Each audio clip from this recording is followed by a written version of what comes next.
izay ny amin'ny vaovao io fa nampafatana tamin'ny fomba ofisialy tetsy amin'ny banky foiben'ny Madagasikara tetsy Antaninarenina io tolakandro ireo vola vaovao izay voavy natontan'ny fanjakana. Mahakasika izany indrindra moa dia amin'ny 17 ny volana Jolay ho avy izao nivoaka ny ampahany amin'ireo vola vaovao ireo, raha toka ny 17 septambra kosa nivoaka ny ampahany faharoa. Notkanana ny maraina teo ny foto-drafitr'asa andraisana ireo mpandohetra ety anivon'ny direction des grandes entreprises Amparo B no hatsaraina ny fitaovam-piasana sy ny serasera-pifandraisana raha ny fanamariana noety ny ministry ny vola sy ny fitantanam-bola. Izy io mantsika androany fa tokony anirana Madagasikara niakatra atao satria ny sofianatra nahita zao tsika teo hoe tsara tokoa ny tany fampidiran-ketra amin'izao fotoana izao. Na tamin'ny taondasa izany na amin'ity taona 17 hatreto aroa zany. Zay dia midika fa mandaitra tokoa ilay fifanentanana natao teto anivony sabatra raha nietra, ary zay moa dia tafiditra ao anatin'ilay programme raha tsy amin'ny tahiry-bola resafirenena.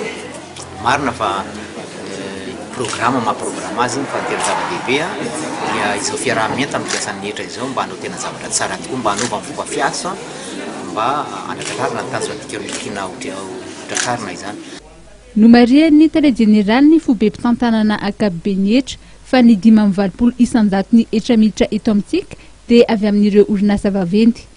Nasiany fanamariana manokana ny mikasika ny impôt.net izay nampafantarina tetsy amin'ny DGE Amparo B androany.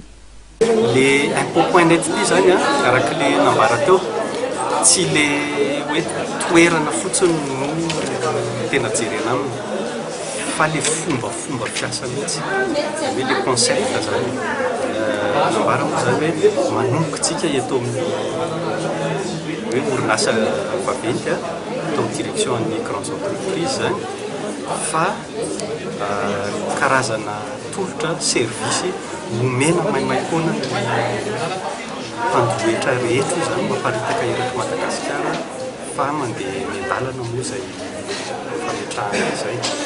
Dia io impôt.net io zany azontsika ohatrany raha tsorina lista ohatrany hoe cybercafé fa cybercafé zany misy tolotra manokana ao anatiny. Voalohany indrindra aloha maimaimpoana ho an'ny olona hoe immatriculé identification fiscale, dia faharoa zay misy mpiasany etra manotrona zany raha ilaina amin'ny fanoana ny filazana raketra sy kirakira rehetra ny fitaovana.